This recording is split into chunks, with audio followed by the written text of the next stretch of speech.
తన మూడో బడ్జెట్ని ప్రవేశపెట్టడం జరిగింది. జనరల్గా ఎక్కడైనా సరే బడ్జెట్ అనేసరికి మనకు ఉండేటువంటి అప్పులు కానీ మనం కట్టాల్సినటువంటి వడ్డీలు కానీ అదేవిధంగా మన రాష్ట్రానికి రావాల్సినటువంటి ఆదాయాలు కానీ ఏది సెంట్రల్ నుంచి మనం ఏదైతే పన్ను రూపాయన కడుతున్నామో అది అదేవిధంగా మనకి ఈ స్టేట్ ట్యాక్స్ కడుతున్నటువంటి వాళ్ళ ఆదాయం కానీ మనం కట్టాల్సినటువంటి వడ్డీ ఎంత అప్పు ఎంత ఇవన్నీ క్యాల్కులేట్ చేసుకుంటేనే దేశం కానీ ఒక రాష్ట్రం కానీ బడ్జెట్ అనేది రూపుదిద్దుకోవడం జరుగుతుంది. అటువంటి బడ్జెట్ని అపహాస్యం చేశారు ఇవాళ తెలుగుదేశం పార్టీ గవర్నమెంట్. అంటే ఊహాజనితమైనటువంటి బడ్జెట్లా ఉంది. అన్నీ చేస్తాము అన్నీ చూస్తాము అంటున్నారే తప్ప ఎక్కడా కూడా అన్నీ ఇమాజినరీయే, అంతేగాని ఎక్కడా కూడా ప్రాక్టికల్గా ఈ బడ్జెట్కి ప్రాక్టికాలిటీ లేదు. ఈ బడ్జెట్కి సమస్యల పట్ల అవగాహన లేదు. ఇటువంటి ఒక బడ్జెట్ను పట్టుకొని వచ్చి ఇవాళ నేను అంటా ఉన్నాను, చంద్రబాబు నాయుడు గారు కానీ అదేవిధంగా జనసేన కానీ, ఎందుకనంటే ఈ బడ్జెట్లో వాళ్ళు ప్రవేశపెట్టినటువంటి మేనిఫెస్టోలో జనసేన అండ్ టీడీపీ మాత్రమే ముందుకెళ్ళింది. వాళ్ళ మేనిఫెస్టోకి కానీ బీజేపీకి కానీ ఎటువంటి సంబంధం లేదు. సో నేనేం చెప్పదలుచుకున్నాను అంటే ఈ బడ్జెట్ ఎంతండి ప్రవేశపెట్టింది? 3,32,205 కోట్ల వార్షిక బడ్జెట్ని ప్రవేశపెట్టారు. అందులో ద్రవ్య లోటు ఎంత ఉందండి? 75,868. రెవెన్యూ లోటు 22,000 చిల్లర చూపించినారు. రైట్, ఇది కదా. అయితే ఓపెన్ మార్కెట్లో వీళ్ళు చేసినటువంటి మనకు కట్టాల్సినటువంటి అప్పులు ఎన్ని ఉన్నాయండి? 76,182 అప్పులు ఉన్నాయి. కేంద్రం నుండి 1933 కోట్లు అప్పు చేయాలనే నిర్ణయం, మొత్తం 97,000 కోట్లు అమలు చెయ్యాలని బడ్జెట్లో ప్రతిపాదన. ఇది ప్రస్తుత బడ్జెట్ అండి. అయితే ఇది కాక వీళ్ళు ఆల్రెడీ ఇంకో 3,50,000 కోట్లు అప్పు చేశారు. అంటే టోటల్గా చూసుకుంటే సుమారు దగ్గర 8 లక్షలు అవుతుంది. ఇది 8 లక్షల కోట్లు అయిపోతుంది. ఈ ఆంధ్ర రాష్ట్రాన్ని పూర్తిగా దివాలా తీయదలుచుకున్నారా? ఈ రాష్ట్రంలో మీరు ప్రవేశపెట్టినటువంటి సూపర్ 6 హామీలను అమలు చేయడానికి కూడా ఈ బడ్జెట్ సరిపోదే. మీరు ఇచ్చినటువంటి హామీలు ఏదైతే ప్రజలు నమ్మి సూపర్ 6 అని ఓట్లు వేశారో ఆ సూపర్ 6 హామీలను కూడా మీరు ప్రవేశపెట్టినటువంటిదే కదా. దాన్ని కూడా మీరు పూర్తి చేయడం కనీసం చిత్తశుద్ధి సిన్సియారిటీ లేకపోతే మీకెందుకండి ఈ ప్రభుత్వం? నాకు అర్థం కాదు. మీరు ఏం చేస్తా ఉన్నారు నాకు అది అర్థం కాదు. చూద్దాం. ఇవాళ నిరుద్యోగ భృతి అన్నారు. Right, fine. ఆ నిరుద్యోగ భృతిలో కనీసం ఫస్ట్ కానీ సెకండ్ కానీ థర్డ్ 3వ సంవత్సరంలో కూడా 0 కేటాయింపు. అదేవిధంగా ఉద్యోగ అవకాశాలు కల్పిస్తాను. దానికోసం కూడా నేను ప్రస్తావిస్తాను. ఇవాళ ఆడబిడ్డ నిధి కింద ప్రతి మహిళకు 1,500 రూపాయలు నెలకు ఇస్తామని చెప్పి ప్రభుత్వం మోసం చేసింది. దానికి అతిగతి లేదు ఈ వాటికి. అదేవిధంగా బీసీ ఎస్టీ 50 ఏళ్ళు దాటితే పెన్షన్ ఇస్తామన్నారు. దానికి కూడా అతిగతి లేదు ఇవాళ. అదేవిధంగా కొత్త పెన్షన్స్, ఈ కొత్త పెన్షన్లు ఇవ్వడానికే మీరేంటంటే ముక్కులతో మూలుగుతున్నారు అని అంటే మీ పరిస్థితి ఏంటో మాకు అర్థమవుతా ఉంది. కొత్త పెన్షన్లు అందరూ చాలామంది ఇబ్బందులు పడుతూ ఉన్నారు అక్కడ. దానికి దిక్కు దివానా లేదు. అన్నదాత సుఖీభవ అన్న పేరుతో మీరు కేటాయించింది 6,600 కోట్లు. అన్నదాత సుఖీభవ పథకం కింద వచ్చినటువంటి వాళ్ళ రైతులు ఎంతమంది అండి? 54 లక్షల మంది రైతులు. మీరు ఇస్తా ఉన్నది ఎంతండి? 20,000 ఏటా ఇచ్చారా? ఏటా 20,000 మీరు ఇచ్చినారా? ప్రతి మహిళకు ఆడబిడ్డ సహాయం కింద 1,500 ఇచ్చినారా? బీసీ ఎస్సీ ఎస్టీ మైనారిటీలకు పెన్షన్లు ఇస్తామని చెప్పారు. 50,000 దాటితే అది ఇచ్చినారా? ఏ హామీ మీరు నెరవేర్చారని చెప్పేసి ఇవాళ నేను అడుగుతా ఉన్నా. పూర్తిగా సంపూర్ణంగా ఎస్ మేము చేసామని చెప్పుకోవడానికి మీకంటే ఒక హామీ ఉందా? ధరల స్థిరీకరణ నిధిని కేవలం మీరు 500 కోట్లు మాత్రమే కేటాయించారు. కానీ మీరు ఎన్నికల్లో చెప్పినటువంటిది ఎంతండి? ధరల స్థిరీకరణ నిధి. అదేవిధంగా ప్రభుత్వ పాఠశాలకి 800 కోట్లు గత ప్రభుత్వ హయాంలో కేటాయిస్తే పాఠశాలల అభివృద్ధికి బడ్జెట్లో తూతూ మంత్రం కేవలం 1500 కోట్లు మాత్రమే మీరు ప్రవేశపెట్టారు. అవునా కాదా? చెప్పండి. హ్యూమన్ రిసోర్సెస్ మినిస్టర్ లోకేష్ గారు, మీరే కదా విద్యాశాఖ మంత్రులు, చెప్పాలి మీరే. మరి గత ప్రభుత్వ హయాంలో పాఠశాలల్లో సిబిఎస్ఈ సిలబస్ కానీ, ఐబీ కానీ, టోఫెల్ కానీ ఇవన్నీ కూడా ప్రవేశపెట్టి ప్రతి పేదవాడి విద్య పట్ల మేము చిత్తశుద్ధితో వ్యవహరించాం. ప్రతి పేదవాడి విద్య పట్ల మేము చిత్తశుద్ధితో వ్యవహరిస్తే మరి ఇవాళ మీరు ఏం చేస్తూ ఉన్నారు? వాటిని పూర్తిగా కాలరాశారు. ఇలా ప్రభుత్వం రాగానే సిబిఎస్ఈ టోఫెల్ కానీ, సిబిఎస్ఈ సిలబస్ కానీ, ఐబీ కరికులం కానీ ఏవి కూడా లేకుండా పూర్తిగా ఉత్తర్వులు జారీ చేశారు. అవునా కాదా? చెప్పగలరా మీరు? అదే విధంగా ఇవాళ నేను ఇంకోటి కూడా అడుగుతాను.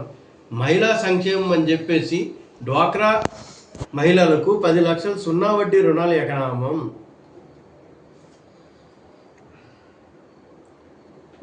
ఏ బడ్జెట్ ప్రవేశపెట్టి గతంలో మేము గత 5 సంవత్సరాల హయాంలో మేము ప్రవేశపెట్టింది ఎంతండి? 3 లక్షల మేము చేసినటువంటి అప్పు 3,50,000 కోట్లు. దానికి కావాల్సినటువంటి లెక్క ఆ 3,50,000 కోట్లకు మేము లెక్క అప్పు చెప్పడం జరిగింది. కేంద్ర మంత్రి అయినటువంటి నిర్మలా సీతారామన్ గారు పార్లమెంట్ సాక్షిగా అక్కడ ఒక మాట అన్నారు. 2014 నుంచి 19 వరకు జరిగినటువంటి అప్పుకు మాకు ఈవాటికి దాని మీద అతిగతి లేదు. ఎక్కడా కూడా దేనికి ఖర్చు పెట్టారో మాకు సబ్మిట్ చేయలేదు. కానీ 19 నుంచి 24 వరకు జరిగినటువంటి అప్పుల్లో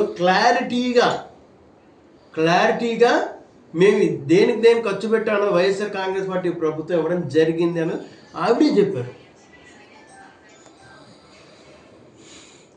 మేము కేవలం 3,50,000 కోట్లు అప్పు చేస్తేనే ఈ రాష్ట్రాన్ని అమ్మేస్తున్నాడు, ఈ రాష్ట్రం శ్రీలంక అయిపోయింది, ఈ రాష్ట్రం ఆర్థిక మాంద్యంలోకి వెళ్ళిపోయిందని ప్రచారం చేసినటువంటి పెద్ద మనుషులు ఇవాళ మీరు చేస్తుంది ఏంటి? మీరు 3,50,000 కోట్ల అప్పు కాక ఇంకా అదనంగా మీరేటండి ఈ 3 ఏళ్లలో ఇంతే అప్పులు తీసుకొని వస్తున్నారు. దానికి మీకు శ్వేతపత్రం విడుదల చేసే దమ్ము తెలుగుదేశం పార్టీకి ఉందా? చెప్పండి. పెట్టుబడులు వచ్చేసినాయి అని చెప్పి చెప్తా ఉన్నారు కదా.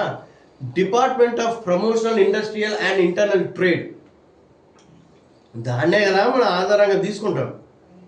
డిపిఐఐటి అంటే department of promotional industrial and internal trade ప్రకారం ఆంధ్రప్రదేశ్ ఎక్కడ ఉందో తెలిసిన? ఫస్ట్ ప్లేస్ ఏమో మహారాష్ట్ర, సెకండ్ కర్ణాటక, తమిళనాడు, హర్యానా, ఢిల్లీ, గుజరాత్, తెలంగాణ, యూపీ, రాజస్థాన్, తర్వాత ఆంధ్రప్రదేశ్. అంటే గ్రాఫ్ వైజ్ చూస్తే ఆంధ్రప్రదేశ్ చాలా తక్కువ, పెట్టుబడులే లేవు. ఓ పక్కలే లక్షల కోట్ల పెట్టుబడులు వచ్చేస్తున్నాయంట.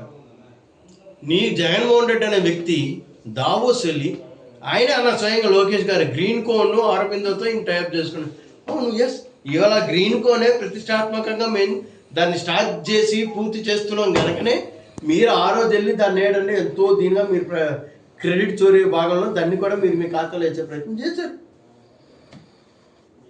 అంతేకాదు మొన్న జరిగినటువంటి డేటా సెంటర్, అది కూడా జగన్మోహన్ రెడ్డి గారే కదా దానికి పునాది వేసి దాన్ని కొలికి తీసుకొని వస్తే దాన్ని కూడా మేమే తెచ్చినామని చెప్పి మీకు క్రెడిట్ చోరీ చేసుకున్న జనానికి తెలీదా?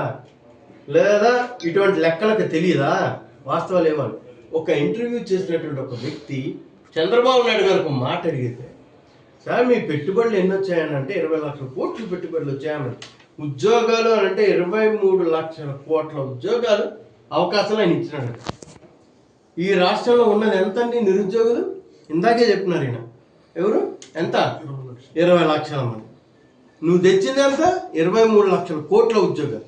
కానీ అయ్యా చంద్రబాబు నాయుడు గారు, మీరు గుర్తుపెట్టుకోవాల్సింది ఈ ప్రపంచ జనాభానే 800 కోట్లు పై చేయబడే 1000 కోట్ల కడుక 1000 కోట్లు కూడా కాదండి, 800 కోట్లు.